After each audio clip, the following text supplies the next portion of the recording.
बाबा ने कल वैराग्य के बारे में बोला, उसके पहले एक मुरली थी शनिवार को, उसमें बाबा ने प्राण था कि बाबा हमको प्राणेश्वर बाबा प्राण भरते हमारा, कि लोगों के अंदर है प्राण है नहीं, जी रहे लेकिन मरे मरे से है।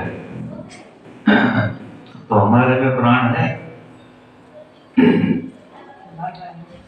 प्राण नहीं है, क्योंकि बाबा ने प्राण हमारे में भरा है कि नहीं भरा है। तो प्राण भरा है, उसकी निशानी क्या है? बाबा ने हमारे अंदर प्राण भरे हैं। दुनिया में लोग हैं, हम भी लोग हैं, क्या अंतर है उन दोनों में? उनमें भी तो है चैतन्यता, हमारे में क्या डिफरेंस है? वो लोग भी कहाँ देखते, इतनी बुराइयां हैं फिर भी बुरे काम में लगे हैं। जो बुरी चीज है उसको देखते नहीं। सिगरेट के ऊपर लिखा है सिगरेट पीना स्वास्थ्य के लिए हानिकारक, वो देखते नहीं है, पिए जा रहा है, अंधे है, देखना ही बंद है। तो बाबा ने कहा प्राणेश्वर जो बाप है हमारे अंदर प्राण भरते हैं। ओम शांति बोलो। अब ये जो ओम शांति बोलते हैं ना, उसमें भी प्राण नहीं है। ओम शांति बोलने की विधि है, ओम शांति, पता लगता है ना, ओम शांति। मरा मरा शास्त्री बोल रहे हैं, जैसे कि जबरदस्ती बुलाया जा रहा है। जब ओम शांति बोलो तो तेज अंदर वो लगे। तो कहने का भाव है कि हम जब भी कोई काम करते हैं उसमें प्राण भर दे, है ना। जैसे कुर्सी जान आ जाए, तो कहेगा ये आदमी यार जान है, होता है ना कई बार उसका बात करने का तरीका, समझाने का तरीका, उसमें ऐसे लगना चाहिए प्राण है। दुनिया में किसी में प्राण नहीं है, बात करने का तरीका नहीं है। स्वामी विवेकानंद ने प्राण भर दिए वहां जाके, ऐसी बात सुनाई, सब घायल हो गए। एक सन्यासी जहां लिखा था हिंदू धर्म मुर्दाबाद, वहां उसने ऐसी बात बोली, लोग ने सोचा कि सचमुच हिंदू धर्म तो लोगों के ऊर्जा को बढ़ाने वाला धर्म है। ये मुर्दाबाद नहीं, मुर्दों की पूजा करने वाले नहीं है, क्योंकि मूर्ति क्या है? जीवित है। मूर्ति कोई जीवित चीज नहीं है। वो समझते थे मूर्ति की पूजा करते हैं मूर्ख लोग हैं, क्योंकि मुर्दों की पूजा कर रहे हैं। है ही नहीं, जो मर गए उनकी मूर्ति बना के पूजा कर रहे हैं, मुर्दों की पूजा करते हैं, भूतों की पूजा। इनमें कहां से शक्ति आई? लेकिन उन्होंने अर्थ बता दिया कि हम मूर्ति पूजा करते हैं, लेकिन मूर्ति जैसा बनने के लिए मूर्ति पूजा करते हैं। प्राण भरे उसने, लोगों ने बताया कि मूर्ति हमारा प्राण है। कैसे मूर्ति से शिक्षा लेके हम अपने पूरे विश्व को बदल सकते हैं? शिक्षा नहीं, प्राण भरे। उसके पहले कई लोग थे, लेकिन वो ताकत नहीं। इसीलिए हमें भी चाहिए, कोई भी काम करो उसमें प्राण भरो। सेवा का कोई भी छोटा से छोटा काम क्यों ना हो, बूढ़े हो जवान हो, ब्रह्मा बाबा 60 साल का बूढ़ा 94 तक जिया, लेकिन 94 के बाद भी इस एज में भी ऊर्जा थी उसके अंदर। उसका बोलने का तरीका, लगता बूढ़ा खास रहा लेकिन उसको बोलता तो ऊर्जा पैदा कर देता, व्यक्ति को चला देता। उसका पत्र आपके पास पहुंच जाएगा, ऊर्जा क्रिएट कर देता था। ऐसे पत्र में लिखता था, ऊर्जा क्रिएट करता है। मतलब पत्र बहुत लोग लिखते हैं, लेकिन उसकी पत्र के अंदर पूरा ताकत ला। तो इसलिए चाहिए कि हम जो भी काम करते हैं, सेवा का हो कोई भी, वो ऊर्जा भर के करते हैं। तेंदुलकर का नाम सुना होगा। तेंदुलकर एक बहुत अच्छा क्रिकेटर है। क्रिकेट जगत में उसको भगवान की उपाधि, क्रिकेट जगत का भगवान है। उसको किसी ने कहा कि आपका सफलता का राज क्या है, वो बताओ। तो उसने कहा कि मेरी जो बनियान है ना, वो मेरी सफलता का राज है। तो उसने कहा बनियान में क्या सफलता का राज है? तो वो जो क्रिकेटर बंडी पहनता है ना, उसकी बंडी के पीछे 10 लिखा हुआ। तेंदुलकर का आप देखेंगे कहीं भी बनियान, तो उसके पीछे 10 लिखा है। तो बोला ये मेरा राज है 10। बोला 10 का मतलब? तो उसने कहा कि आप शुरू करो, 1 2 3 4 5 7 8 9 10। 10 बना बस, 10 से ऊपर कोई संख्या नहीं है, ये रिपीटेशन है। तो उसने आज भी कॉम्पिटिशन होते हैं कहीं भी, तो उसके अंदर वो 10 मार्क माना, वो 100 देना पड़ता है। कि आपको अगर समझो गायन कॉम्पिटिशन है तो आपको 5 मार्क मिले, 7 मार्क, 10 माना फुल, माना आप इसके ऊपर कोई गुंजाइश नहीं है। आप अगर तीनों का 10 हो गया माना आप सुपरस्टार हो। तो इसी तरह से उसने कहा कोई भी काम मैं करता हूँ 10x पे करता हूँ, 10x। कोई भी काम 10x पे करता हूँ। मैंने जब भी मैं कोई काम करता हूँ ना, तो उसमें पूरा 10x, पूरा उसको 10x तक ले जाता हूँ। करता हूँ तो पूरा करता हूँ, नहीं तो नहीं करता हूँ, उसको 10x पे करता हूँ।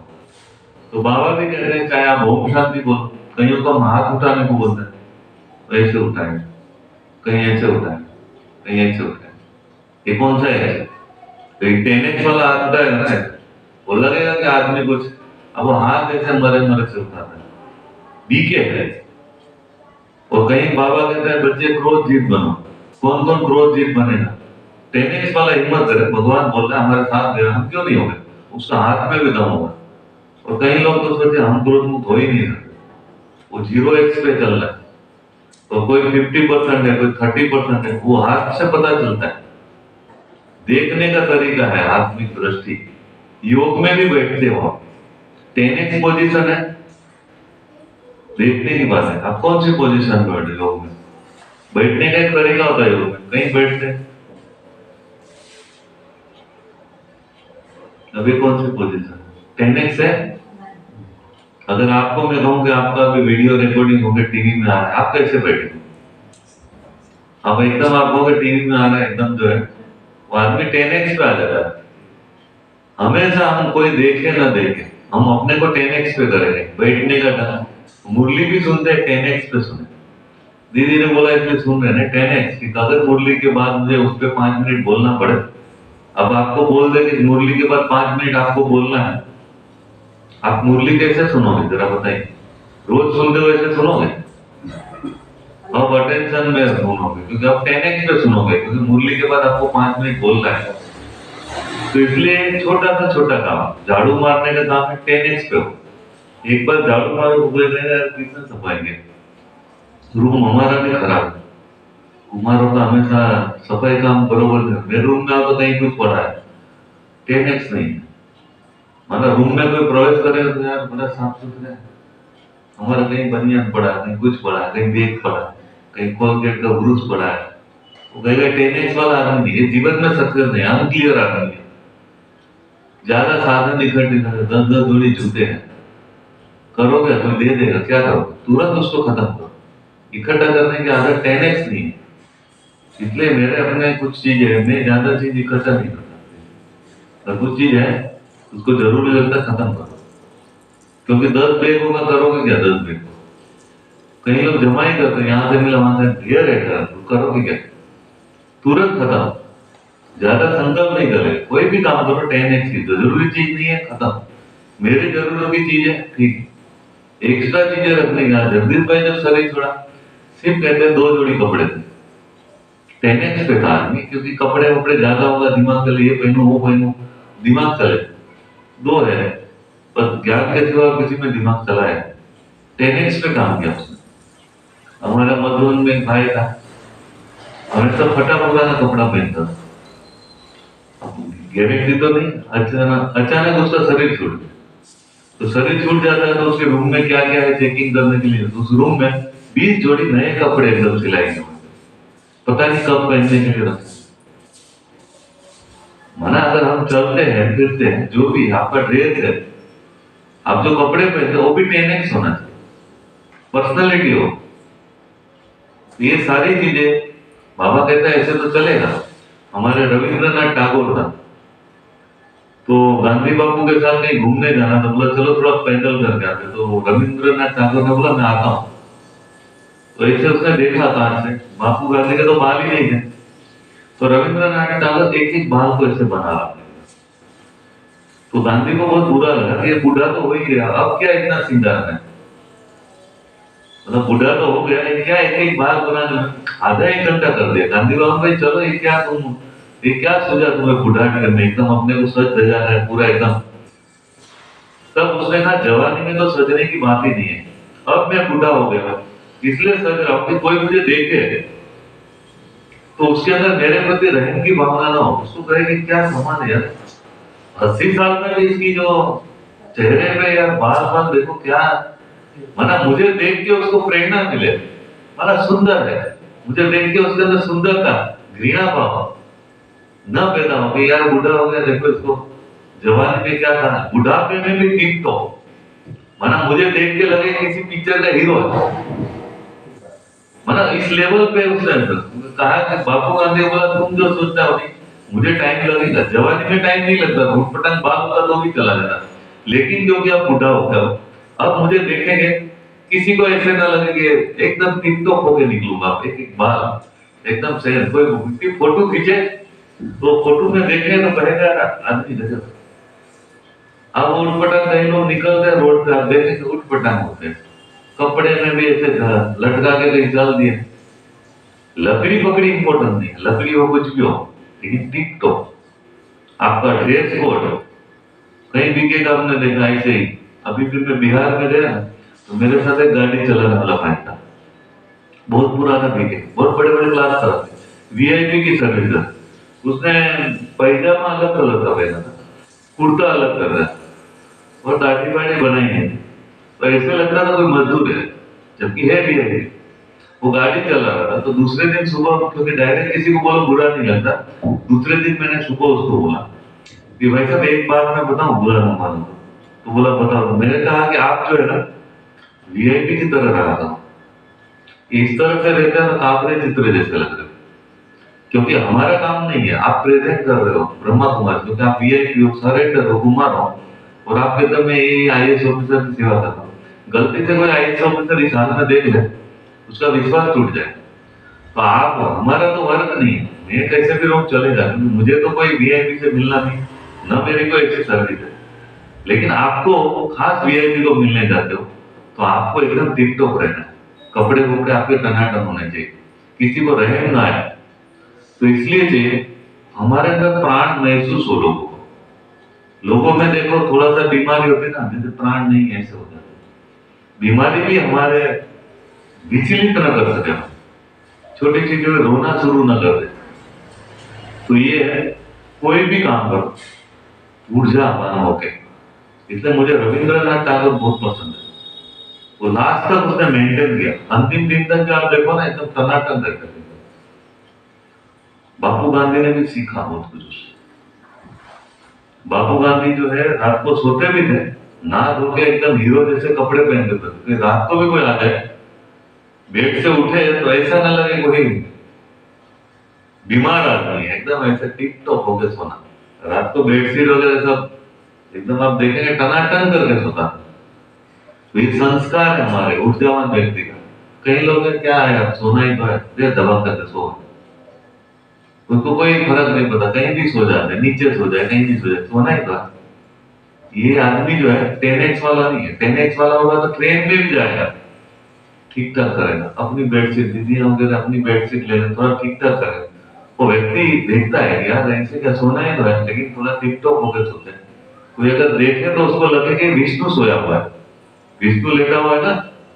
कोई अगर सोते हुए भी आपका फोटो खींच ले तो कहेगा यार क्या लल्लड़ से सोता है, उसे सेवा हो, ऊर्जावान होकर सो, मुर्दों की तरह नहीं पड़े कभी इधर कभी उधर। लोग भी देखेंगे कि तू क्या है, तो हमारे जैसे कुछ अलग प्रतिभा आपके अंदर दिखाई। तो इसलिए चाहिए कि हम सभी बाबा के विशेष बच्चे हैं, रोज बाबा कुछ ना कुछ मुरली में बताता है, हमें कोई भी काम 10x पे करना है। और एक मुझे बहुत तेंदुलकर का भी बहुत अच्छा उत्तर, उसको किसी ने पूछा कि आप कपिल देव बनना चाहते हो या गावस्कर, जब शुरू में खेलने गए, उसने कहा नहीं मैं तेंदुलकर बनना चाहता हूँ। एक छोटा सा बच्चा, कपिल देव और गावस्कर उस समय के महान बल्लेबाज और वो गिने जाते थे, और ये बोलता है कि मुझे कपिल देव नहीं बनना है, मुझे गावस्कर नहीं, मुझे तेंदुलकर बनना है। और उसने तेंदुलकर बन के दिखाया। कपिल देव तो नीचे रह गए, गावस्कर ने उससे ऊपर गया। उसने कहा मैं अपनी पहचान बनाऊंगा। 10x वाला आदमी के उत्तर भी ऐसे निकलते हैं, मैंने एक एक चीज उसकी प्रेरणा है, कैसे सक्सेसफुल व्यक्ति के उत्तर कैसे निकलते हैं। उसको जब पहली बार क्रिकेट खेलने गया तो बॉल लग गया, यहाँ से खून आना शुरू हो गया नाक में। तो पाकिस्तान का क्रिकेटर ने कहा भाई तू रेस्ट कर ले, नाक से खून आ रहा है, बेचारा कहाँ बच्चे को लग जाएगा, तो इसको बाहर करो भाई, इसको कौन लेके आया खेलने के लिए। कपिल देव ने भी भाई तू इंजर हो गया तो आराम कर, बोला नहीं मैं खेलेगा, नहीं खेलेगा। खेला, उसने दिखाया, 16 साल की आयु में आया हुआ आदमी ने दिखाया कि आदमी की ऊर्जा क्या होती है। लोग समझते हैं छोटा सा बच्चा क्या करेगा, उस छोटे से बच्चे ने क्या करके दिखाया, खेल के दिखाया कि भाई बोल लग गया है तो ऐसे नहीं समझो। तो वो समझता था ये तो बच्चा है, तो कहाँ ये लोग लिया है खेलने के लिए। उसने बच्चे ने ऊर्जा दिखाई। तो आप सभी ऊर्जावान बन गए। चलो मैंने छोटा मोटा आदमी नहीं समझो, बुढ़े हो गए हो कैसे भी हो, टिप तो बैठने का ढंग, मम्मा बैठती थे ऐसे करते। आप देखो उसको ऐसे बैठे रहे हुए आदमी दूर से देख लेना तो उसको लगता था कोई आदमी है। ब्रह्मा बाबा भी इतने साल का लगा ऐसे करते हुए। तो ये जो सारी चीजें हमको थोड़ा सा ध्यान रखना है। घर पे रहो चाहे कहीं भी रहो, 10x पे कोई मिलना है तो उसको लगना चाहिए। अब ऐसे साधारण का सर है, कपड़े साधारण हो, बैठने का ढंग व्यवस्थित हो, सफाई हो, कपड़े कैसे भी हो। इसलिए कई लोग क्या है एक ही कपड़े 3-3 दिन पहनते हैं। हमारे साथ भी भाई आते हैं तो वो बोलते हैं कि रोज धोना पड़ेगा, चलो एक ही पहन ले। नहीं, वो 10x वाला नहीं, धोना पड़ेगा, धोएगा, रात को जाग के धोएगा, लेकिन उसको लगेगा कि हम टिप टॉप रहे। तो इसलिए आप सभी बाबा के विशेष प्राणवान है ना, प्राण आया नहीं है। हाँ, तो इसलिए आप सभी प्राणवान बच्चे हैं, भगवान ने प्राण भरे हैं। तो हमेशा अभी ये ध्यान रखना। आज बाबा ने कहा तुम्हारा यह जीवन देवताओं से भी उत्तम है। बताइए कितनी बड़ी बात है। देवताओं से उत्तम है, हमारा बाबा क्या चाहता है। देवताओं जैसे कपड़े नहीं है, लेकिन स्थिति देवताओं से ऊपर हो, देवताओं जैसी आंखें चमकदार हो, आपका चेहरा ऐसे मुस्कुराता हुआ हो। इसलिए बाबा चाहते हैं कि देवताओं का कोई चित्र देखे और आपको कोई देखे तो किसको ज्यादा महत्व दे। अभी आप खड़े हो जाओ, वहां मंदिर का महाराज भी देखता है तो कुछ पूछता नहीं आपको, वो कहेगा चलो चलो साइड में हटो, है ना। छोटी सी बात होती है, मैं चप्पल पहन के गया था, वो महाराज यहीं बैठना है, तो ऐसे तो बहुत रिस्पेक्ट करता है। तो वहां किसी को चप्पल पहन के जल्दी में तक चल गया, उसे कहा महाराज चप्पल दूंगा। तो इससे क्या सिद्ध होता है कि हम अभी तक उस लेवल पे नहीं पहुंचे कि एक बार मूर्ति को छोड़ के हमारे पीछे लग जाए। कहा ये देवताओं से उत्तम है, सचमुच हम जिन देवताओं की पूजा करते हैं वो तो जड़ है, लेकिन हम तो आपको चैतन्य में देखते हैं। सचमुच आपके दर्शन से हमारे अंदर चेंज आता है। तो कौन जाएगा मंदिर, कहाँ जाएंगे लोग, आपके पास आएंगे। तो इसलिए बाबा उस नजर से देखता है कि हम देवताओं से भी उत्तम है, तो हमारी आंखें चलना फिरना कैसा होना चाहिए। क्योंकि तुम अभी रचिता और रचना को यथार्थ जानकर आस्तिक बने हो। दुनिया में मंदिर में रोज जाते हैं, लेकिन आस्तिक बाबा का कोई नहीं, किसी को भी पता नहीं भगवान क्या करता है, कैसे करता है, हमको पता है। तो बाबा ने कहा क्योंकि तुम अभी रचिता, भगवान को हम जानते हैं, और रचना, भगवान किसको रचते हैं, ये दोनों हम जानते हैं। भगवान कौन है और भगवान क्या करता है, किसी मंदिर वाले को पूछो, वो कहेगा लक्ष्मी नारायण भगवान है, हनुमान है, गोलमाल घटोला है, कौन है पता ही नहीं।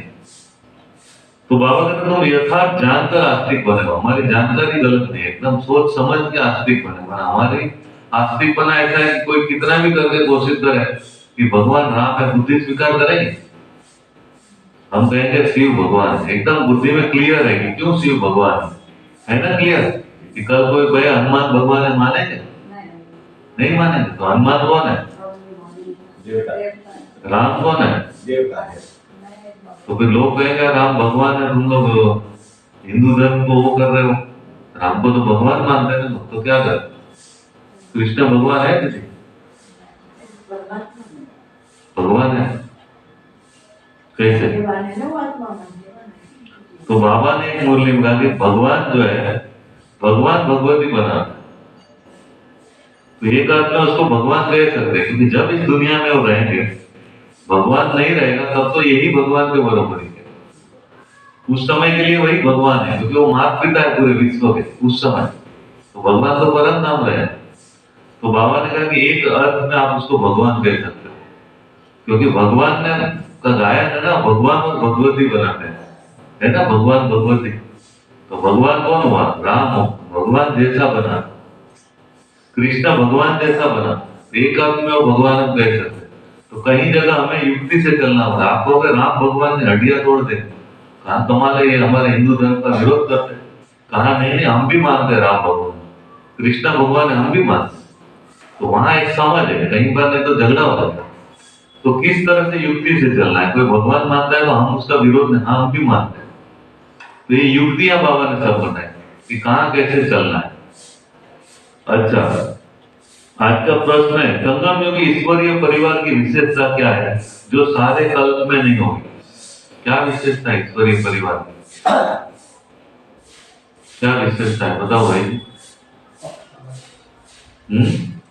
पाँच साल में जैसे बाबा पढ़ा, हाँ, रोजाना भगवान पढ़ाने आते हैं। ये हमारे परिवार की विशेषता है। भाग्यवान है। सबसे बड़ी चीज जो है, दुनिया के अंदर कहीं भी पढ़ाई का ऊपर नीचे का भेद होता है। कोई नंबर 1 लाता है उसको टीचर ज्यादा वैल्यू देता है, लेकिन ये हमारे ईश्वरीय परिवार की विशेषता है। भले इंचार्ज दीदी है, लेकिन हम सोचते हैं हमारा परिवार है। हमारे परिवार में कोई कमजोर भी हो सकता है, लेकिन वो परिवार में बराबर लेवल होता है, अधिकार सबका है।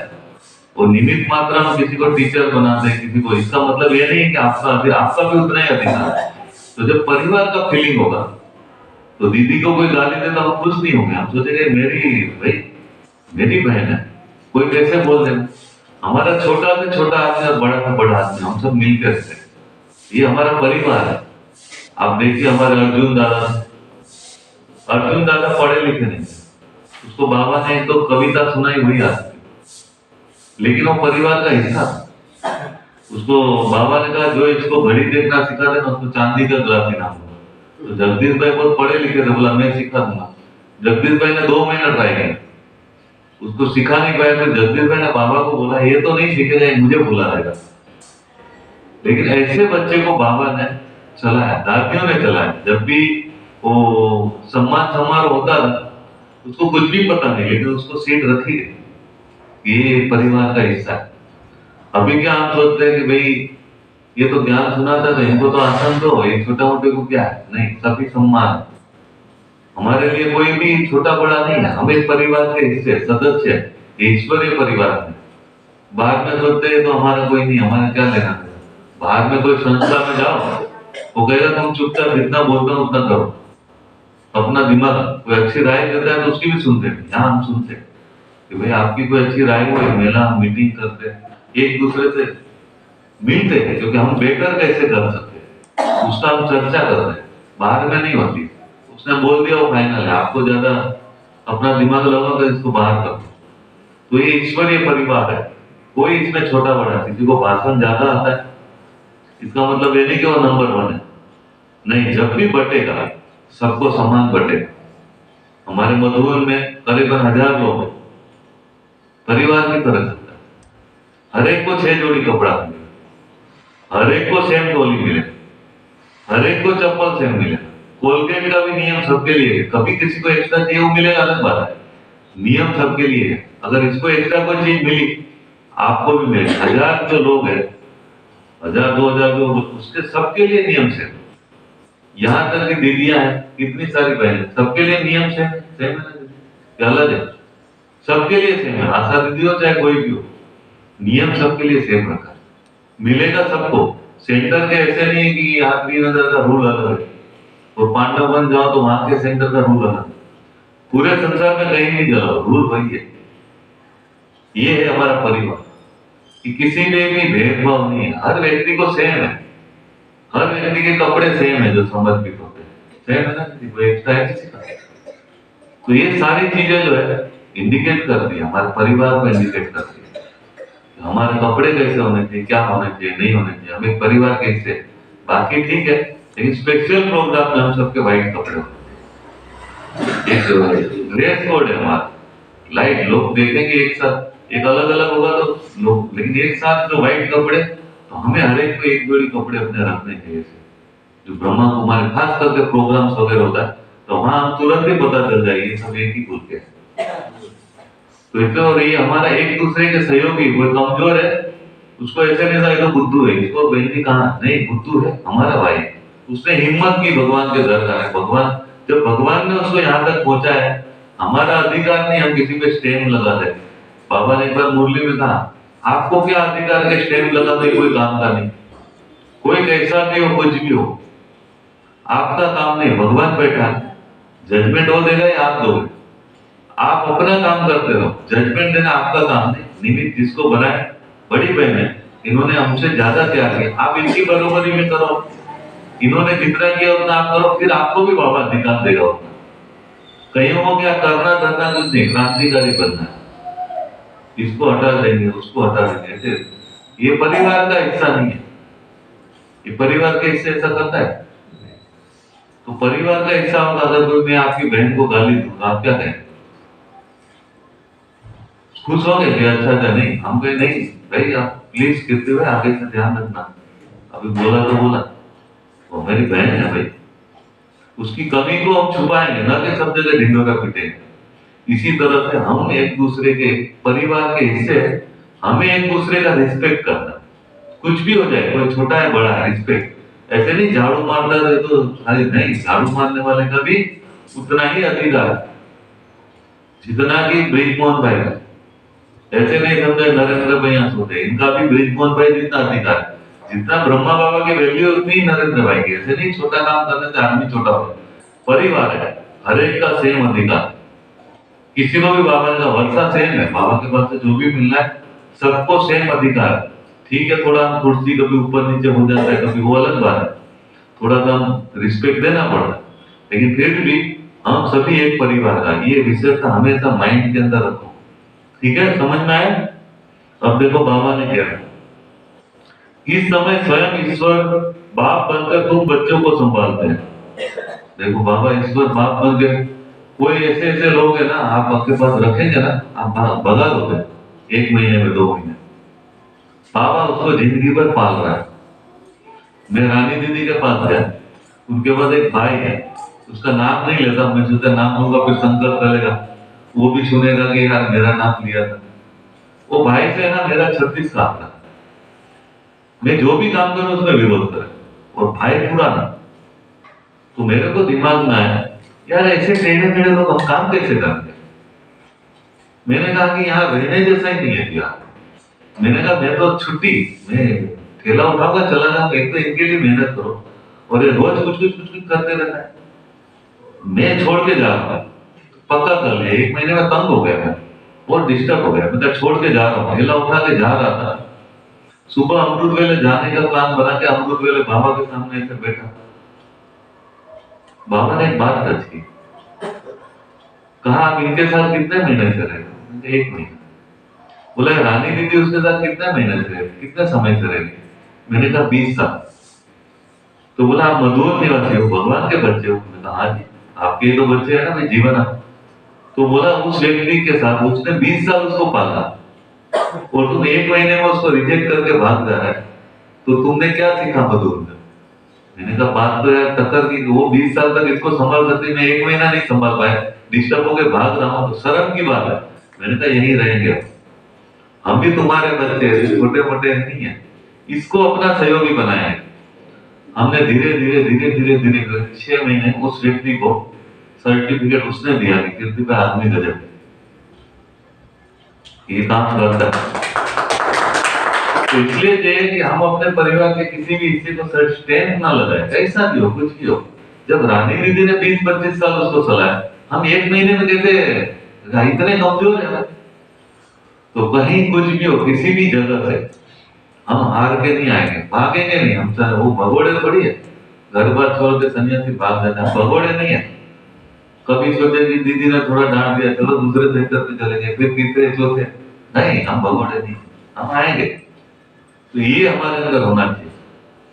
तो इसलिए बाबा ने कहा हमको भगवान संभालते, हमें भी लोगों को संभालना आता है, नहीं आता है? वैसा आता है, या कोई नहीं मानेगा तो आप दीदी इसको हटा दो। देखो कई बार रैलियां होती है, उसमें झगड़े हो जाते हैं, अरे मैं कह रहा हूँ इधर खड़े रहो, अरे कोई मैं कह रहा हूँ, ठीक है। कभी कुछ होता है ना, हमने सीखा, कभी कोई किसी की बात है, कोई बोलता है नहीं ऐसे करो, मैं क्या कर रहा हूँ, मैं कहा नहीं दीदी को बताओ, दीदी निमित्त है, मैं अकड़ नहीं दिखाता, मैं अकड़ दिखाऊंगा गर्म हो जाएगा। कहा नहीं आप कौन होते हो, मैं बोल रहा वही होगा। मैं कहा नहीं आपकी बहुत अच्छी राय, दीदी से बात कर लो। फिर दीदी से बात करने जाएगी ना, दीदी मुझे बुला देते, दीदी है बात तो अच्छी है, लेकिन आप उसको तो अभी रहना ना, तो नेक्स्ट टाइम कुछ करें। उसको मैं दीदी को रह दूंगा, अब मैं उसके साथ भिड़ूं, उससे वहां से कनेक्ट करूं। कोई अच्छे विचार है दीदी से शेयर करो, उसको डायरेक्ट मत बोलो। उसको लगता है भैया मेरे को बोलने वाला कौन होता है, तो कई बार ऐसे भीड़ जाता है। सेवा में आए, सेवा में भीड़ हो जाती है, हमें संभालना आना चाहिए। कभी कोई अचानक आके कोई बोलता है ना, हम देवू भाई को बोले नहीं ये काम करना है, देवू भाई तुरंत बस अच्छा मैं बहन जी को पूछूंगा, बहन जी को बताऊं, और ले सकता है निर्णय, लेकिन वो युक्ति से वहां डाल देता है। अब तो बहन जी से मिलने छोटा मोटा आदमी कोई जाएगा नहीं, उसको पता है मुनि दीदी से मिलने जाएगा नहीं, इसलिए वहां भेज रहे, अच्छा ठीक है आप बहन जी को बताओ मैं कर दूंगा। अब बहन जी का नाम आ जाएगा, आदमी 50% पीछे रहता है। तो ये सारी युक्तियां बाबा ने बताया कि हमको भगवान ने संभाला, कैसे भी थे क्रोधी थे कि संभाला ना, इतने सालों में कभी मना किया, बाबा हर बार कहते क्रोध मुक्त बनो, फिर क्रोध करते, फिर भी बाबा का कोई बात नहीं, मीठे बच्चे हो जाता है, कोई नहीं, माया ने तुमसे करा लिया। कोई बच्चा गिर जाता है ना तो उसको ऐसे जमीन को मार के उठाते, तूने गिरा, इसने गिराया है ना, बच्चे को खुशी होती है ये धरती ने गिराया, धरती नहीं गिरा तो खुद ही है, लेकिन वो धरती हो। तो बाबा कहता है रावण वावण है क्या, रावण है ही नहीं, वो तुम्हें गाली नहीं देते रावण को दे देता है, गलती तो बच्चों की है ना, गलती हम करते हैं, लेकिन बाबा कहते हैं बच्चों को बोले तुम गलत हो तो बेचारा उसको लगेगा तो रावण बुरा है, बच्चे तुम्हारे रावण ने तुमसे क्रोध करा, ये रावण ने तुमको नष्ट कर दिया। अब रावण वास्तव में है कहाँ, गलती हम करें, लेकिन बाबा भी युक्ति से चलता है, बच्चों को कुछ संभालना है ना, अगर बोलते तुम गलत हो तो कहेगा कमाल है हम यहाँ नहीं आएंगे, बाबा कहते हैं बच्चे तूने गलती नहीं तो रावण ने करा है, तो बहुत अच्छा है, तो धीरे धीरे करके वो रावण में छोड़ के हमको मुक्त कर देता है। तो ये हमें संभालना आना चाहिए कि किसी भी व्यक्ति को जाएगा मत बोलो क्रोध करते हो, उसको ऐसा तुम्हारे क्रोध आ गया निकल जाएगा, कि कहीं से आ गया कोई बड़ी बात नहीं निकल जाए, उसको तुम क्रोधी हो तुम नहीं करते हो, तो फिर व्यक्ति को जो है ना हैमरिंग होता है, कई लोगों को मैं हमेशा उल्टा करता, हाँ मैं उल्टा करता हूँ बताओ मैं क्रोधी हूँ क्या करना है, वो फिर पक्का कर लेता है अपने को, बार बार बोल दो ठीक है अभी मैं हुई। तो इसलिए हमें भी बाबा की तरह सबको संभालना आना चाहिए, आता है सोनिया बहन संभालना आता है, कहीं ऐसे आएंगे तो सबको संभालना आना चाहिए, छोटा बड़ा। कई बार हम खाना भी बनाते हैं ना तो वहां पे डिस्टर्ब होता है, कोई बोलते हैं मैं चावल खाऊंगा, कोई कहेगा मैं रोटी, बहन जी बनाने वाले तंग हो जाते हैं, भाई एक एक आदमी के लिए अलग अलग बनाएंगे तो क्या करेंगे, डिस्टर्ब हो जाएंगे, या कहेंगे यार हर एक के लिए एक एक बनाओ, कोई कहता है मैं नमक खाता हूँ, कोई कहता है मैं नहीं खाता हूँ, कोई कहता है मैं चाय पीता हूँ, कोई कहता है मुझे ठंडा पीता है, कोई कहता है आइसक्रीम, आदमी कहेगा करे क्या है, हर व्यक्ति के लिए 5 आदमी है, पांचों के लिए अलग अलग बनाए, तो वहां उसको कैसे संतुष्ट किया जाए, वो हमारे पास युक्ति हो रही, काम भी हो जाए और वो भी ना हो, तो ऐसे युक्ति से चलाना, ऐसा नहीं आप डिस्टर्ब हो जाओ और कहोगे कहाँ है कब यहाँ से जाए, कई जगह ऐसा होता है तो बोलते कब जाए वहां जाए जल्दी निकले तो हम फ्री हो। तो ये सारी चीजें जो है हमको सीखनी है, बाबा सिखाता है कि मैं भी बच्चे संभाल रहा हूं, इतने सारे परिवार को आप देखे ना कितना बड़ा परिवार, कितने मकान बन गए, ब्रह्मा बाबा के समय में अभी हम सुरेंद्र दीदी से मिलने गए थे, गिने चुने मकान थे, सेंटर नहीं थे, छोटे छोटे झोपड़े, अब तो देखो सेंटर किसने बना, तो भगवान ने इतना बड़ा परिवार को संभाला ना, इतना बड़ा मकान बनवाया ना, इसलिए हमें भी सबको संभालना आना चाहिए। आशा दीदी भी संभाल रही है ना ओवरसी में इतने लोगों को, मधुबन में 3000 लोगों को संभालना पड़ता है, संभाल रहे हैं ना दादियां दीदी, तो इसे हमें भी ये संभालने की पालना देने के संस्कार बाबा की तरह आना चाहिए। तो बाबा ने इस समय ईश्वर बाप के बनकर तुम बच्चे को संभालते, टीचर बनकर पढ़ाते और सदगुरु बनकर तुम्हें गुलगुल बनाकर साथ ले जाते। सतयुग में देवी परिवार होगा लेकिन ईश्वरीय परिवार नहीं हो सकता, ये ईश्वरीय परिवार, यहाँ हम सब समान एक दूसरे से मिलकर चल रहे। तुम बच्चे अभी बेहद के सन्यासी भी हो राजयोगी भी हो, एक तरफ जेब खाली है लेकिन राजयोगी भी है, माना राजा बनने के लिए योग कर रहे हो ना कि प्रजा बनने के लिए योग कर रहे हो, कौन कौन राजा बनेगा हाथ उठाओ,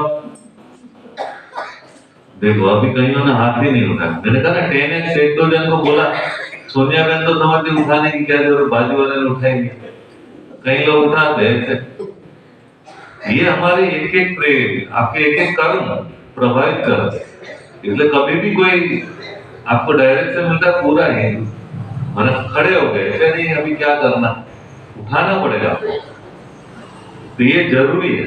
चाणक्य जो है ना उसने चंद्रगुप्त मौर्य को देखा कंचे खेल रहा है, लेकिन उसने कंचे खेलने के ढंग से सोचा कि ये हर एक कंचे खेलता है लेकिन इसका कंचा खेलने का ढंग एक स्पेशल है, ये 10x पे खेलता है, इस आदमी को राजा बनाया जाता है। आपके कर्म बता देगा कि आप राजयोगी हो या प्रजा योगी हो, आपका बैठने का ढंग बता देगा। तो इसलिए कोई भी काम करते हो ना 10x पे हाथ भी उठाओ, ऐसे उठाओ, आधा ऐसे, ये क्या है? ना इधर के ना उधर के। तो इसलिए कभी भी कोई काम करते हो ऐसे दिल से 10x पे उठाना। तो राज भी हो, राजा के लिए पढ़ रहे हो। अच्छा, ओम शांति। यह स्कूल पाठशाला है, किसकी पाठशाला है? आत्माओं की पाठशाला। यह तो जरूर है, आत्मा शरीर बिगड़ कुछ सुन नहीं सकती। जब कहा जाता है आत्माओं की पाठशाला तो समझना चाहिए आत्मा शरीर बिगड़ समझ नहीं सकती। फिर कहना पड़ता है जीव आत्मा। अभी जीव आत्माओं की पाठशाला तो सभी है, इसलिए कहा जाता है ये आत्माओं की पाठशाला है। और परमपिता परमात्मा आकर पढ़ाते हैं, वह है जिस्मानी पढ़ाई या रूहानी पढ़ाई जो बेहद का बाप पढ़ाते हैं। तो यह हो गई गॉड फादरली यूनिवर्सिटी। भगवान वाच है ना, यह भक्ति मार्ग है, यह पढ़ाई है। स्कूल में पढ़ाई होती है, भक्ति मंदिर ठिकाना आदि में होती है। बाबा का भक्ति मंदिर ठिकाना आदि में होती है पढ़ाई, होती है मंदिरों में पढ़ाई। कभी देखा वहां डायरी में लाके कोई बैठा है? इसमें कौन पढ़ाते हैं? भगवान वाच। और कोई भी पाठशाला में भगवान वाच होता नहीं है। सिर्फ यह एक ही जगह है जहाँ भगवान वाच है। ऊंचे से ऊंचे भगवान को ज्ञान का सागर कहा जाता है, वही ज्ञान दे सकते हैं, बाकी सब है भक्ति। भक्ति के लिए बाप ने समझाया कि उसमें कोई सदगति नहीं होती। सर्व का सदगति दाता एक परमात्मा है, वह आकर राजयोग सिखलाते हैं। आत्मा सुनती है शरीर द्वारा, और कोई नॉलेज आती भगवान वाच है नहीं। भारत ही है जहाँ शिव जयंती मनाई जाती है। भगवान तो निराकार है, फिर शिव जयंती कैसे मनाते? जयंती तो तब होती है जब शरीर में प्रवेश करते हैं। बाप कहते हैं मैं तो कभी घर में प्रवेश नहीं करता हूँ, तुम सब घर में प्रवेश करते हो। 84 जन्म लेते हो, सबसे जास्ती जन्म ये लक्ष्मी नारायण लेते हैं। 84 जन्म लेकर फिर सांवरा गावड़े का छोरा बनता है। लक्ष्मी नारायण कहो या राधे कृष्ण कहो, राधे कृष्ण है बचपन के, वह जो जन्म लेते तो स्वर्ग में लेते, जिसको वैकुंठ भी कहा जाता है। पहला नंबर जन्म जिनका है, तो 84 जन्म भी यह लेते हैं। श्याम और सुंदर, सुंदर तो श्याम, श्री कृष्ण सबको प्यारा लगता है। श्री कृष्ण का जन्म तो होता ही है नई दुनिया में, फिर पुनः जन्म लेते लेते आकर पुरानी दुनिया में पहुंचते हैं तो श्याम बन जाते हैं। यह खेल ही ऐसा है। भारत पहले सतोप्रधान सुंदर था, अब काला हो गया है। बाप कहते यही सब आत्माएं मेरे बच्चे हैं, अभी सब काम चिता पर बैठकर जलकर काले हो गए। मैं आकर सबको वापिस ले जाता हूँ। यह सृष्टि का चक्र ऐसा है, फूलों का बगीचा, वह है कांटों का जंगल। बाप समझाते तुम बच्चे कितने सुंदर विश्व के मालिक थे, अब फिर बन रहे हो। यह लक्ष्मी नारायण विश्व के मालिक थे, यह 84 जन्म भोग फिर ऐसे बन रहे हैं। अर्थात सुन रहे हो ना, क्योंकि स्पीड बढ़ानी पड़ती है। तूफान में होता है ना, एक सुपर फास्ट ट्रेन होती है और एक लोकल होती है, धकक धकक धकक चलती है। ये सुपर फास्ट ट्रेन में बैठे हो, ठीक है ना। एक हमारे आबू रोड से निकलती है ना, तो डेमो वो चलती है, अहमदाबाद पहुंचाने में करीबन कभी 8 घंटा भी चल सकती, 9 घंटा, धकड़ धकड़ कहीं भी रुकी रहती, धकड़ धकड़ चलती रहती, तो बोर हो जाते हैं वहां पर। और एक होता है चलती है सीधी वहीं रुकती है।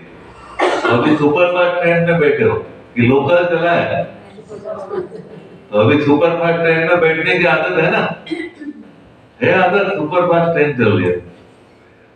तो बाबा कहते हैं तुम जानते हो सतयुग में अपार सुख है, जो कभी बाप को याद करने की दरकार भी नहीं रहती।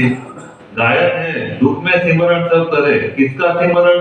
बाप का सिमरण। इतने सबका सिमरण नहीं करना है। भक्ति में कितना सिमरण करते हैं, जानते कुछ भी नहीं। श्री कृष्ण कब आया, वह कौन है, कुछ भी जानते नहीं। श्री कृष्ण और श्री नारायण में के भेद को भी नहीं जानते। श्री बाबा है उठते उठ, फिर उनके नीचे ब्रह्मा विष्णु शंकर, उनको फिर देवता कहा जाता है। लोग तो सभी को भगवान कहते रहते हैं, सर्वव्यापी कह देते हैं। बाप कहते हैं सर्वव्यापी तो माया 5 विकार है जो एक एक के अंदर है। सत्युग में कोई विकार होता नहीं है। मुक्ति धाम में भी आत्माएं पवित्र रहती है, अपवित्रता की कोई बात नहीं। तो यह रचिता बाप भी आकर अपना परिचय देते हैं, आदि मध्य अंत का राज समझाते हैं। जिससे तुम आस्तिक बनते हो। तुम एक ही बार आस्तिक बनते हो। तुम्हारा ये जीवन देवताओं से उत्तम है। गाया भी जाता है मनुष्य जीवन दुर्लभ है, और जब पुरुषोत्तम संगम युग होता है तो हीरे जैसा जीवन बनता है। लक्ष्मी नारायण को हीरे जैसा नहीं कहेंगे, तुम्हारे हीरे जैसा जन्म है। तुम हो ईश्वरीय संतान, यह है देवी संतान। यहाँ तुम कहते हो हम ईश्वरीय संतान है, ईश्वर हमारा बाप है, वह हमको पढ़ाते हैं क्योंकि ज्ञान का सागर है ना, राजयोग सिखलाते हैं। यह ज्ञान एक ही बार पुरुषोत्तम संगम युग पर मिलता है। यह है उत्तम से उत्तम पुरुष बनने का युग, जिसको दुनिया नहीं जानती है। सब कुंभकर्ण के अज्ञान नींद में सोए पड़े हैं, सबका विनाश सामने खड़ा है। इसलिए अब कोई से भी बच्चों को संबंध नहीं रखना है। कहते अंत काल जो स्त्री समझे, अंत समय में शिव बाबा को सिमरेंगे तो नारायण योनि में जाएंगे। यह सीढ़ी बहुत अच्छी है, लिखा हुआ है हमसो देवता, फिर क्या बनेगा? हमसो क्षत्रिय, फिर बाद में शूद्र, और फिर शूद्र से क्या बनेगा? मतलब ब्राह्मण। हाँ याद रखो, डायरेक्ट देवता नहीं बन जाना। तो आदि इस समय है रावण राज्य, जबकि अपने आदि सनातन देवी देवता धर्म को भूल और धर्मों में फंस पड़े। यह सारी दुनिया लंका है, बाकी सोने की लंका कोई थी नहीं। बाप कहते हैं तुम अपने से भी जाति मेरी ग्लानि की है, अपने 84 लाख और मुझे कण कण में कह दिया। ऐसे अपकारी पर भी मैं उपकार करता हूँ। बाप कहते तुम्हारा दोष नहीं है, ड्रामा का खेल है। सारा गड़बड़ हम करते हैं, फिर बाबा कहते तुम्हारा दोष है, ड्रामा में था, तो अपने को बचा लेता है। सतयुग से आदि से लेकर कलयुग अंत तक यह खेल है, जो फिर गिरना है, जिसको सिवाय बाप के और कोई समझा न सके। तुम सब ब्रह्मा कुमार कुमारियां हो, तुम ब्राह्मण हो ईश्वरीय संतान। भगवान जैसा वकील नहीं मिलेगा, अपने बच्चे को कहीं से भी निकाल देता है। कितनी भी गलती करे फिर भी कहेंगे नहीं इनकी गलती नहीं हो, तो ड्रामा में था, मतलब अपने को बचा ले। तुम ईश्वरीय परिवार में बैठे हो, सत्युग में होगा देवी परिवार। इस ईश्वरीय परिवार में बाप तुमको संभालते भी बढ़ाते भी है, फिर गुलगुल बनाकर साथ भी ले जाते हैं। तुम पढ़ते हो मनुष्य से देवता बनने के लिए, ग्रंथ भी है मनुष्य से देवता की है, इसलिए परमात्मा को जादूगर कहा जाता है। नर को स्वर्ग बनाना जादू का खेल है ना। स्वर्ग से नर्क बनने में 84 जन्म, फिर नर्क से स्वर्ग चपटी में बन जाता है। चपटी माना सेकेंड में, सही करते हैं ना जादू, ये ऐसे करते हैं। ऐसे बाबा का चुटकी में 1 सेकेंड में जीवन मुक्ति। मैं आत्मा हूँ, आत्मा को जान लिया, बाप को जान लिया, तो कोई भी मनुष्य यह नहीं जानते कि आत्मा क्या है। गुरु अनेक है, सदगुरु एक है। कहते हैं सदगुरु अकाल, परमपिता परमात्मा एक ही सदगुरु है, परंतु गुरु तो ढेर है। निर्विकारी कोई है नहीं, सब विकार से ही जन्म लेते हैं। अभी राजधानी स्थापन हो रही है, तुम सब यहाँ राजाए के लिए पढ़ते हो, राजयोगी हो, बिहार के सन्यासी हो। बाबा ने कहा कोई भी सदगुरु नहीं हो सकता। क्यों नहीं हो सकता? सदगुरु है दुनिया में, क्यों नाम ही उसका जग्गी सदगुरु बोलते हैं। सदगुरु है वो, कोई सदगुरु नहीं। गुरु है या सदगुरु है? बाबा क्यों सदगुरु है? सदगुरु है बाबा। तो उन गुरु और सदगुरु में फर्क क्या है? बाबा ने एक अर्थ बताया कि जो अपवित्रता से जन्म दे वो सदगुरु नहीं, जो सदा पवित्र हो सदगुरु। जितने भी लोगों ने गुरु गोसाई बहुत है, लेकिन वो अपवित्रता से जन्म लिया, जिसका जन्म ही, जिसकी शुरुआत ही गलत है, वो आदमी सही हो सकता है? गलत तरीके से जिसका जन्म हुआ वो आदमी सही कैसे हो? सदगुरु बनने के लायक नहीं, क्योंकि अपवित्रता से जिसका जन्म ही गलत तरीके से हो। आपने सब्जी शुरुआत ही गलत कर दी हो, आगे सब्जी सही हो सकती है? क्या होगा? उसका एक नियम है, उसी अनुसार चलना चाहिए ना। तो पहला ही स्टेप आपने गलत भर लिया, फिर क्या होगा? है ना, अभी आप समझे कपड़ा है, ये पैजामा काटना था, आपने कुर्ते के रूप में काट दिया, फिर चाहे कितना भी अच्छा टेलर हो, क्या करेगा? सिलाई मारेगा। और तो पहली गलती कर दी तो आपको कैसे हुआ? कितना भी बढ़िया टेलर हो कुछ नहीं कर सकता। पहले सही हो तो आगे सही हो सकता। अब पहले बाएं इतनी काट दी, अब कितना भी अच्छा टेलर हो वो कहेगा कपड़ा कट गया, कुछ नहीं, हम सोफे बनवाते।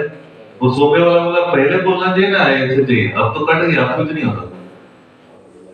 जटारी में भी काम कर रहे तो सोफा वाला, तो मैंने दीदी बोला फोन करो, तो मुझसे बात कर, मैंने कहा भाई ऐसे तुम्हारा दिमाग है कि नहीं, ऐसे करना चाहिए। तो बोला पहले बोलना चाहिए, अब कट गया, कुछ नहीं होता। पहला स्टेप गलत हो गया, आपको आइडिया देने से आप पहले देना था। कितनी छोटी छोटी बात है, लेकिन देखो तो मैंने कहा यार आदमी गजब है, पहला स्टेप गलत हो गया, अब कुछ नहीं होता। मैंने बहन जी बोला आप कुछ नहीं बोलना, वो जो कर रहा है ठीक है, अब नहीं हो, क्योंकि अब दोबारा कपड़ा मंगाओ। तो इसलिए बाबा ने कहा आपका पहला ही स्टेप गलत है। इसलिए सदगुरु कौन हो सकता है? सिर्फ एक भाव, उसका गलत स्टेप ही नहीं लेता।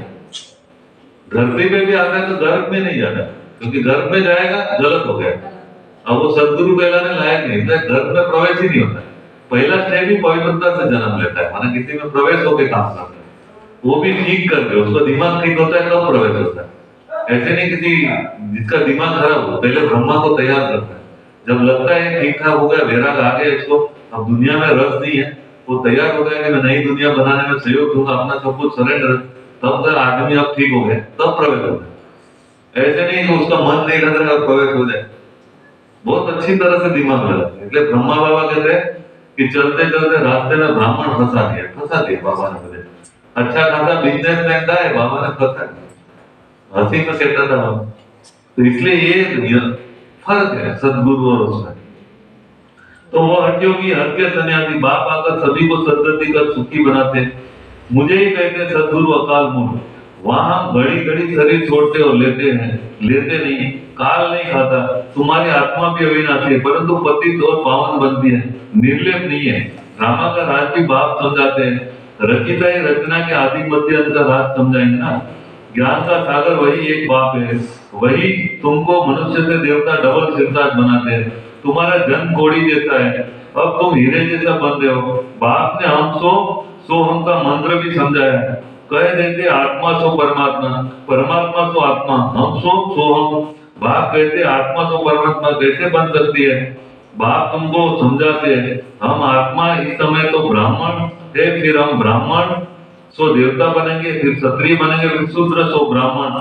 सबसे ऊंचा जन्म है यह है ईश्वरीय घर। तुम किसके पास बैठे हो? माता पिता के पास, सब भाई बहन है। बाप आत्माओं को शिक्षा देते हैं, तुम सब हमारे बच्चे हो, वर्षे के हकदार हो, इसलिए परमात्मा से हर एक का वर्षा ले सकते, बूढ़े छोटे बड़े सबको हक है बाप से वर्षा लेने का। तो बच्चों को भी यही समझाओ, अपने आप को आत्मा समझो और बाप को याद करो तो पाप कट जाएंगे।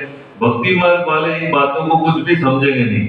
अच्छा, मीठे मीठे सीखे लेते बच्चों प्रति माता पिता बाप दादा का याद प्यार और गुड मॉर्निंग। रूहानी बाप की रूहानी बच्चों को नमस्ते। हम रूहानी बच्चों की रूहानी बाप दादा को याद प्यार गुड मॉर्निंग नमस्ते नमस्ते नमस्ते। सदा रहो और बनो फरिश्ते। थक तो नहीं गए? क्योंकि बाबा ने देखा कि बच्चे बहुत मजबूत है, तो बाबा ने आज रात्रि क्लास भी कराया। आज देखो रात्रि क्लास में बाबा ने क्या है, बच्चे बाप को पहचानते भी है, समझते भी है कि बाप पढ़ा रहे हैं, उनसे बेहद का वर्षा मिलना है। परंतु मुश्किलात यह है जो माया भुला देते हैं। देखो तुम्हारी कोई गलती नहीं, बेचारी माया भुला देती है, कोई ना कोई विघ्न डाल देती है जिससे बच्चे डर जाए। उससे भी पहले नंबर विकार में गिरते हैं, आंखें धोखा देती है। आंखों को कोई निकालने की बात नहीं है, वो सूरदास कहते हैं कि आंखें ही गलत है। भाई तुम्हारा मन ठीक नहीं, आंखें फोड़ देने से क्या होगा? तो बाप ज्ञान का नेत्र देते हैं। ज्ञान और अज्ञान की लड़ाई चलती है, ज्ञान है बाप, अज्ञान है माया। इनकी लड़ाई बहुत तीखी है। गिरते तो समझ में नहीं आता, फिर समझते मैं गिरा हुआ हूँ, मैं अपना अकल्याण किया है। माया ने एक बार हराया तब फिर चढ़ना मुश्किल हो जाता है। बहुत बच्चे कहते हैं हम ध्यान में जाते हैं, परंतु उसमें माया प्रवेश हो जाती है, पता भी नहीं पड़ता। माया चोरी कराएगी, झूठ बुलवाएगी, माया क्या नहीं कर रहा। बात मत पूछो, गंदा बना देते, बुलबुल बनते फिर छींची बन पड़ते। माया ऐसी जबरदस्त है जो घड़ी घड़ी गिरा देती है। बच्चे कहते हैं बाबा हम घड़ी घड़ी भूल जाते हैं, तदबीर कराने वाला तो एक ही बाप है, परंतु किसकी तकदीर में नहीं है तो तदबीर भी नहीं कर सकते। इसमें कोई खास खातरी भी नहीं हो सकती। न एक्स्ट्रा पढ़ाते हैं, उस पढ़ाई में तो एक्स्ट्रा पढ़ने टीचर को बुलाते हैं। यह तो तकदीर बनाने के लिए सभी को एक रस पढ़ाते हैं, एक एक को अलग कहां तक पढ़ाएंगे? बाबा से क्या होता, मधुर में 20-25 हजार को एक साथ पढ़ा। कितने ढेर बच्चे हैं उस पढ़ाई में कोई बड़े आदमी के बच्चे होते हैं, अधिक खर्च कर सकते हैं, तो उनको एक्स्ट्रा भी पढ़ाते हैं। टीचर जानते हैं ये डल है, इसलिए पढ़ाकर उनको स्कॉलरशिप लायक बनाते हैं। ये बाप ऐसे नहीं करते, वह तो सभी को एक रस पढ़ाते हैं। वह हुआ टीचर का एक्स्ट्रा पुरुषार्थ। यह तो एक्स्ट्रा पुरुषार्थ किसको अलग कराते नहीं है। बाबा तो सबको अपना समझकर सबको एक साथ पढ़ाते हैं। एक्स्ट्रा पुरुषार्थ माना टीचर को कृपा करते, भले ऐसे पैसे लेते, खास टाइम दे पढ़ाते, जिससे वो जास्ती पढ़कर होशियार होते। यहाँ तो जास्ती कुछ पढ़ने की बात नहीं, इनकी बात तो एक ही है, एक ही महामंत्र है। कौन सा? मन मनाओ। मन मनाओ का अर्थ, अभी हम वहां पर गए तो मुझे बोला गीता के बारे में कुछ जानते हो? मैं कहा बहुत अच्छा जानते हैं। तो बोला आपके पास 3 मिनट का टाइम है, बताओ। तो मैं कहा मन मनाओ। मैं कहा द्रौपदी थी, उसके सामने समस्या है, उसके 5 पति थे और भी भाई भी था, बहुत सारे शक्तिशाली थे। क्या हुआ? बचा पाए उसके पति? लास्ट में कौन याद आया? तो मैं कहा लास्ट में भगवान को आखिर में उसको लगा कि ये सब अच्छे अच्छे गुरु बैठे थे। भीष्म पितामह, गुरु द्रोणाचार्य, कोई गुरु काम आया? द्रोणाचार्य काम आया? उसका पितामह काम आया? उसका कोई भी काम नहीं आया। आखिर चाचा मामा कोई काम नहीं आया। लास्ट में कहा मत मना को। आखिर में भगवान ने को याद किया तो भगवान के मत, तो अंत में भगवान को अगर पहले याद कर लिया होता तो इतने बड़े लफड़े में फंसती। तो इसलिए कहा कि मन मना भाव में था। उसने अंत में लगा कि तुम पहले लगाओ, बस यही गीता का सार। तो हम यही सिखाते, तुम मन परमात्मा में लगाओ, ये गीता का सार। सिंपल बात। वो खुश हो गया कि आदमी गीता के बारे में जानता है। जानते कुछ नहीं लेकिन समझते तो है। तो मैं कहा द्रौपदी की तरह जो है सबको मत बोलो, तुम्हारा पति तुम्हें साथ नहीं देगा, तुम्हारा काका मामा कोई साथ नहीं देगा, कोई गुरु नहीं देगा, रामदेव बाबा भी बचा नहीं सकेगा तुम्हें, लेकिन वह है वही तुम्हें बचाएगा। इसलिए उसके साथ जुड़ो। यही मन मना भाव का मंत्र, यही गीता का सार हम लोगों को बताते हैं। नहीं तुम जानते, बस 3 मिनट काफी है। मैंने कहा तुम इतना सारा गीता का श्लोक एक भी नहीं आता, लेकिन मन मना भाव का अर्थ हम जानते, बहुत बड़ी बात है। तो सभी सुना सकते हैं ना मन मना भाव का? वाह कमाल है, तो सभी गीता पाठी हो गए ना। तो बाबा ने कहा भले ऐसे पैसे लेते, खास टाइम से पढ़ाते, जिससे जास्ती पढ़कर होशियार हो जाए। यहाँ तो जास्ती कुछ पढ़ने की बात है, इसकी तो एक ही बात, एक ही मन मनाओ। याद से क्या होता है ये तो तुम बच्चे समझते हो। बाप ही पतित पावन है, जानते हो, उनको याद करने से हम पावन बनेंगे। अच्छा गुड नाइट। गुड नाइट है, कलयुग जाने वाले हैं ना, बाबा होलसेल में बोल रहे हैं। इसलिए बाबा ने कहा हाँ भाई गुड नाइट। अब क्या आने वाला है? गुड मॉर्निंग आने वाली है ना सबकी, पूरी दुनिया की गुड मॉर्निंग है। अभी सबका 12 बजने वाला है, सारी दुनिया का। अच्छा आज धारणा के लिए मुख्य सार है, सारी दुनिया अब कब्र दाखिल होनी है, कोई भी बचने वाला नहीं। जिसको आप देखें एक भी बचेगा नहीं, सब कब्र दाखिल होनी है। विनाश सामने खड़ा है। कहाँ खड़ा है विनाश? मैं विनाश हूँ। तो बहन जी ऐसे देख रहे हैं, मैं कोई विनाश थोड़ी हूँ। सामने खड़ा बना वो पूरी दुनिया के सामने खड़ा है। इसलिए कोई से संबंध नहीं रखना है। रखेंगे संबंध किसी से नहीं, हमसे नहीं, हम शांति नहीं करोगे, मिलूंगा है, करोगे नहीं भाई साहब। बाबा बोल रहे किसी से संबंध नहीं रखना। तो बाबा ने कहा संबंध उससे रखना है जो परमात्मा को जोड़ने में मदद करे, उनसे संबंध नहीं रखना जो आपको गिराने में मदद करे। संबंध रखना है किनसे? जो परमात्मा को जोड़ने में मदद करे। और मैं आपको परमात्मा से अलग करने वाला लगता हूँ क्या? तो मेरे को ओम शांति करना, ठीक है बहन जी? हाँ, तो इसलिए कोई भी संबंध नहीं रखना। अंत काल में एक बात याद रहे, मैं किसकी याद दिलाता हूँ? संबंध रखोगे ना, नहीं तो बहन जी मैं रास्ते में कहूँगा ओम शांति यूं करके चले जाओ। अच्छा दूसरा बाबा ने कहा श्याम से सुंदर पति से पावन बनने का एक पुरुषोत्तम संगम युग है। यही समय है उत्तम पुरुष बनने हैं। सदा इस स्मृति में रहे कि स्वयं को कोड़ी से हीरे जैसा बनाना। सभी को कैसा बनना है? हीरे जैसा। आज का वरदान है, सभी अपने सर में हाथ रखो, मेरे साथ बोलना। ज्ञान धन द्वारा प्रकृति के सब साधन प्राप्त करने वाले पद्मा पदम भव, पद्मा पदम पति भव। हाँ, सबको वरदान मिल गया ना। अच्छा, विस्तार सुनिए। ज्ञान धन स्थूल धन की प्राप्ति स्वतः कराता है। देखो कितना बड़ा ज्ञान धन स्थूल धन की प्राप्ति स्वतः कराता है। ये तो एक बहुत बड़ा टॉपिक है, मैं तो अभी टाइम नहीं है, लेकिन ये बहुत इंपॉर्टेंट टॉपिक है। जहां ज्ञान धन है वहां प्रकृति स्वतः दासी बन जाती है। ज्ञान धन से प्रकृति के सब साधन स्वतः प्राप्त हो जाते हैं। वंडर है, ज्ञान बड़ा लाइट का काम करता है। एक दिन हम गए, एक भाई को लेके मैं गया उधर नासिक, तो नासिक में कहीं बोलते हैं कि कितने आपको वहां पर है ना वो भाई कुछ भूसा भूसा देता है, उसको बॉइल करके खाना है। तो बोला वो सबको देखता है, वो पत्थर रखता है सर पे और वो बता देता है क्या बीमारी हो, फिर वो दवाई देता है। तो हम गए तो वहां बहुत लंबी लाइन लगती है। आप देखते हैं ना, जब ऐसा चमत्कार वाला था वहां इतनी लाइन थी, तो मैंने कहा हमारा नंबर कब आएगा? तो बोला नंबर तो यहाँ पर आपको आज कल आएगा, आज बैठे तो कल आएगा, इतनी लंबी लाइन। तो मैंने कहा ये तो बड़ा गजब है। तो उस भाई को बोला तुम जहाँ जरा बात कर, शायद ब्रह्मा कुमारी हिसाब से कुछ घुसने में। तो ये भाई जाके बोला ब्रह्मा कुमारी वाले, उसने भागो यहाँ से, ब्रह्मा लाइन में खड़े तो जाओ। तो बोला बहुत कड़क है। मैंने कहा यार कड़क है तो जाना ठीक नहीं है। फिर मैंने कहा यार इतना कल तक हमें यहाँ आया तो मैंने घूमते घूमते वहां पहुंचा, तो वहां थोड़ा घूम रहा था एक्टिविटीज गेट पे, घूमने का तो कोई मना नहीं करेगा बाहर। तो भाई इधर उधर देख रहा था, तो मैंने कहा हम अंदर जा सकते हैं? तो बोला आप कौन हो? मैंने कहा मैं ज्ञानी पुरुष हूँ। बोला ज्ञानी पुरुष हो, कोई कार्ड वार्ड है क्या? तो मैंने कहा वो जो गाय घूम रही ना, वो कुत्ता घूम रहा है, उसने कोई कार्ड लगाया? कुत्ता है दिखता है ना, हम ज्ञानी हम कार्ड क्यों रखे? वो आदमी एकदम चक्कर रहा है, ये तो ज्ञानी पुरुष है। अंदर जाके उसने अपने महात्मा को बोला कि कोई ज्ञानी पुरुष आया। वो बोला भेजो अंदर। हम ठेला लगे गए, उसके बाजू में खटिया के उधर बिठाया, कहा तो ज्ञानी पुरुष है, सबको तो और सबको ऐसे छोटी माता चल चल फट। लेकिन हमको बोलते हैं महात्मा जी आप आइए, सम्मान से फटे फटे लगे, इज्जत से बात की, क्योंकि उसने कहा ज्ञानी पुरुष है। तो उससे पूछा कि कार्ड वार्ड है? मैंने सीधा बोला वो गाय आपको वो क्या दिखता है? बोला गाय है। वो क्या है? बोला कुत्ता है। तो मैंने कहा उसने कार्ड लगाया क्यों? कुत्ता है। आप समझ गए ना कुत्ता है, हम ज्ञानी है तो है, प्रश्न पूछो जवाब हम देंगे।